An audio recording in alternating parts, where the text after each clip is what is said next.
All right, this is part 11 of the Gerald Shea Memorandum. And this is one of the final parts to the memorandum. It's regarding the CI's roles and responsibilities. So let's get right to it. Finally, it is possible that the CIA was aware that the two Israeli groups were tracking suspected Arab groups on our soil, but remained unaware until after September 11th that they had come across the future hijackers. In previous videos, I talked about this, that the CIA may have very well known about the Israeli groups, and they would have invited the help, thinking that they would act in good faith in giving them all the information, now realizing that the Israelis might have very well withheld the information in allowing the 9/11 attacks to happen. These are scenarios that are pretty much, these are speculative, and but they're reasonable, because you have to think on the bigger picture here. Would the CIA have been the only agency to know? Of course not. Now we know that's not true.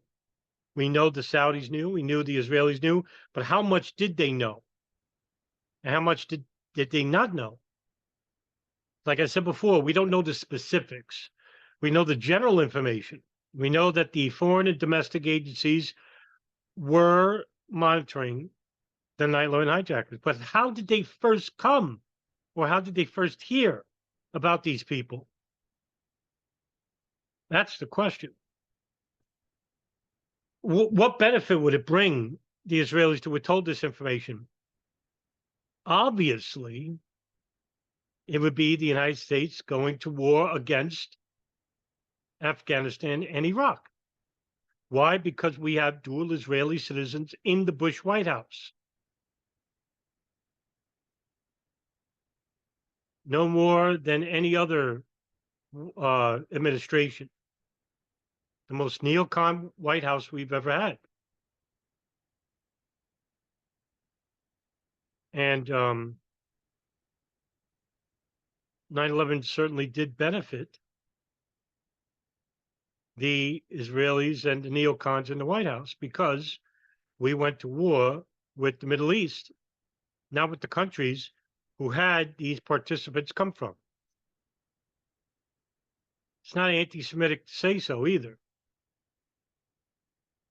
If you're interested in justice, interested in right and wrong, and to hold people accountable for crimes, such as withholding information that could prevent 9/11, well, then we've got to stop pointing to the fingers of the people who possess this information. Was it Qatar? Was it China? Was it Russia?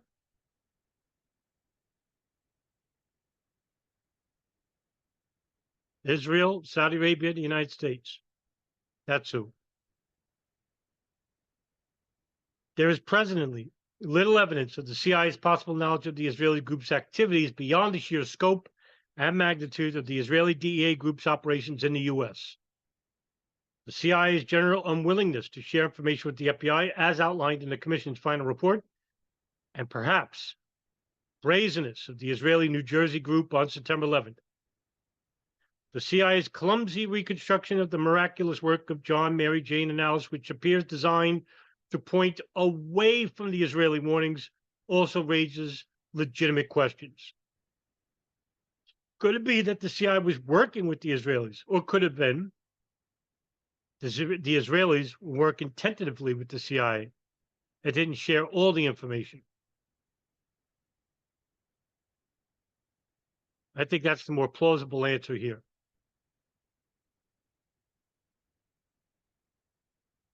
Because who would know about the specifics of the operation? People with signals intelligence, people listening to phone calls. Now, who was doing that? The NSA and the Israelis through this arch student ring. Not the one in the World Trade Center. That's the false one. That's where disinformation people like Rebecca Roth want you to look away from here. They're not even Israeli in the World Trade Center. They're Austrian art students. And do you really think that they're going to allow pictures to be taken of them wiring the building? Rebecca Roth wants you to think, she thinks you're stupid. That's what she thinks. You're dumb enough to believe that. The CIA was prohibited by law from engaging in field intelligence operations inside the United States. They may have been reluctant to cooperate with the FBI because of the burdensome constraints of constitutional protections benefiting potential defendants. That came out in the Cannistrail file. That's the reason why they withheld information from the FBI, because the CIA was running an illegal operation inside the United States with the Saudis. That's why they never shared that information about Khalid al-Mihdhar and Nawaf al-Hadmi having dual U.S. visas in San Diego while living inside the United States. It's not the CIA's jurisdiction. It's the Department of Justice.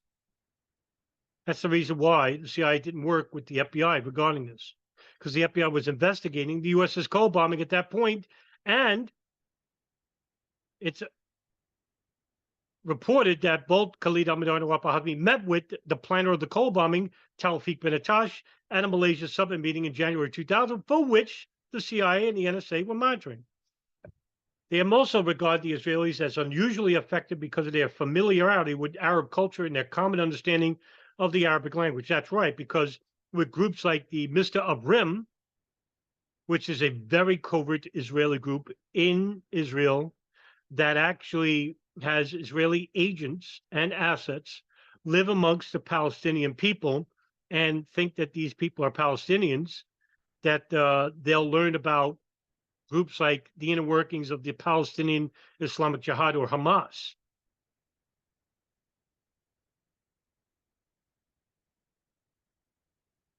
The leading Israeli newspaper, Yadoth Arnuth, reported in the fall of 2002 that prior to September 11 attacks, when members of the Israeli DA groups were being detained or arrested across the United States, the CIA actively promoted their expulsion. Why? That's news to me. This is the first time I'm hearing it.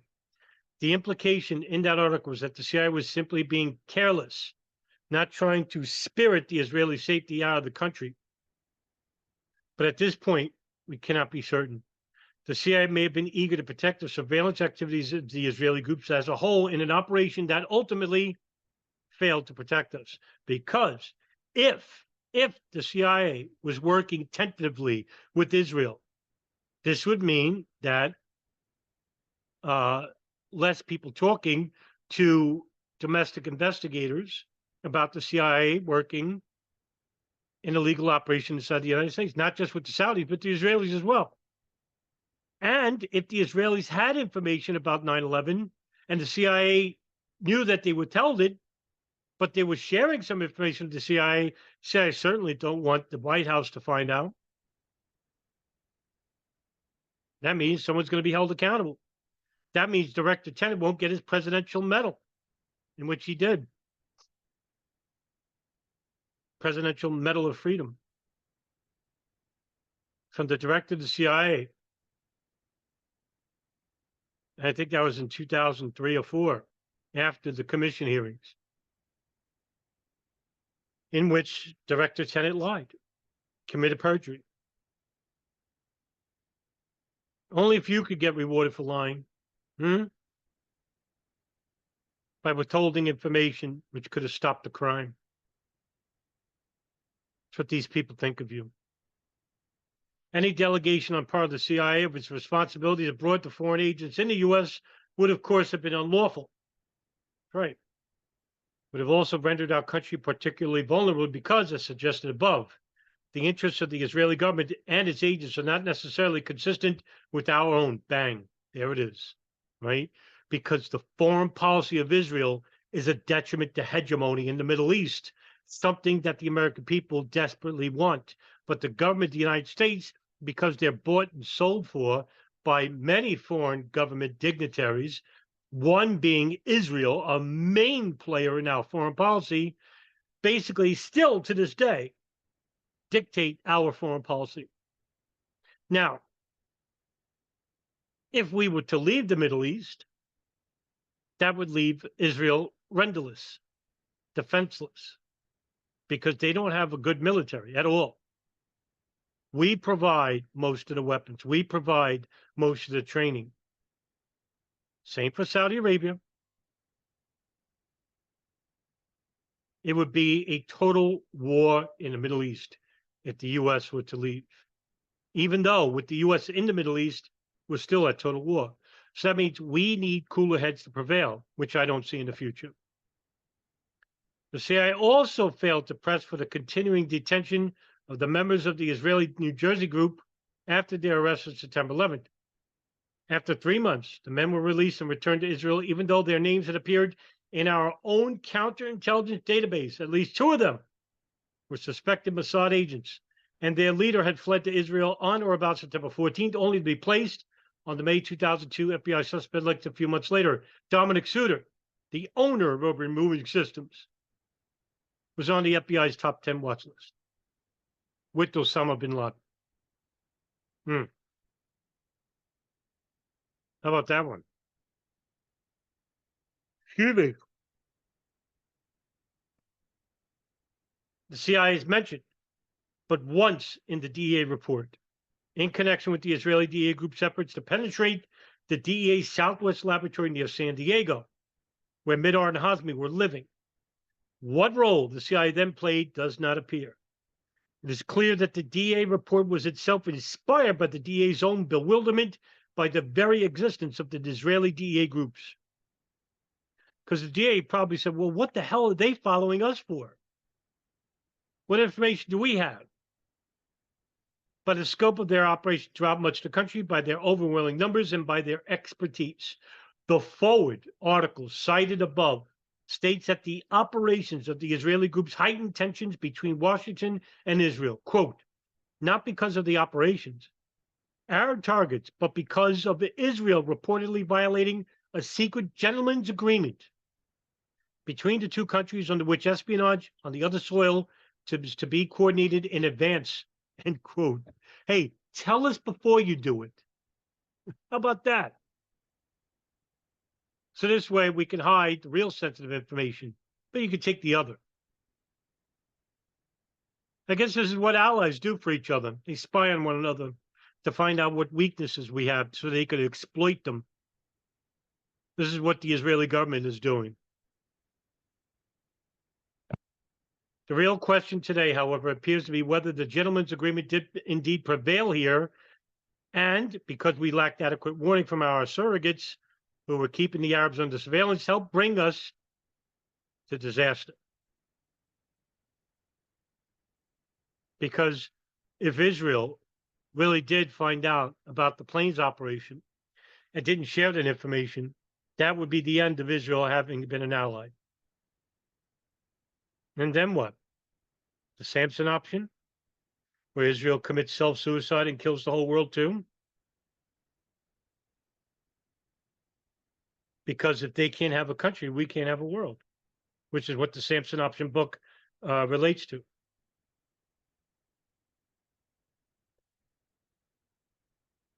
The tragedy of the DA report becomes evident only after sifting through all the twists and turns of its raw data, often dull, sometimes disquieting, and reading for one last time the struggle of its authors to find a rational explanation in the introductory paragraphs. Today, in retrospect, the DA report written in June of 2001 seems in effect a cry for help. The public inquiry into these events must include an examination into whether the CIA may have been aware of or promoted or condoned the surveillance by the Israeli groups or suspect Arab groups in the U.S. That's the end of the chapter. And that really gets to the heart of the matter, right? Was the CIA working tentatively with the Saudis, tentatively with the Israelis, who were monitoring intimately members of Al-Qaeda and members of the planes operation? When I say intimately, I mean coordinating with, commiserating with them, which is what the Saudis were doing with Omar al-Bayoumi, Fahad al-Damari, Anwar al-Awlaki, Osama Basnan, and others, Mossad al-Jarrah, coordinated with Khalid al-Midar and Nawaf al-Hazmi in California. Then you have the Israeli groups using moving front companies and the art student ring to follow where these people were going. We're talking about Al Qaeda and members of the Hamburg cell in Florida, in Virginia, in New York, in New Jersey, in San Diego, in Arizona, in Texas, and their associates. So that means the Israelis and Saudis, if, and this is a huge if, we got to be careful here, had intimate knowledge of 9/11, had intimate knowledge of the plane's operation, would it benefit them for having the United States known about it and stop it? That's the question we must ask. We must ask ourselves: who are the enemies of Saudi Arabia? Who are the enemies of Israel? What are their foreign policy guidelines? This is the reason why, when you study 9/11, you have to study the foreign policies of these governments and the intelligence agencies and how they work. This is the reason why I have these playlists on my YouTube channel, so you can have a general understanding of how they operate, because it all connects. And this Gerald Shea memo is proof of that connection. But then again, we must also entertain that the Israelis and Saudis didn't know the specifics, because we don't know what they have or what they don't have. And they're not willing to share that information. Why would they? Because it all comes down to knowledge. You could believe whatever you want, but do you know it? Because we can act on knowledge. We can act on information. We can't act on belief. All right. We have, I think, one more chapter left in this report.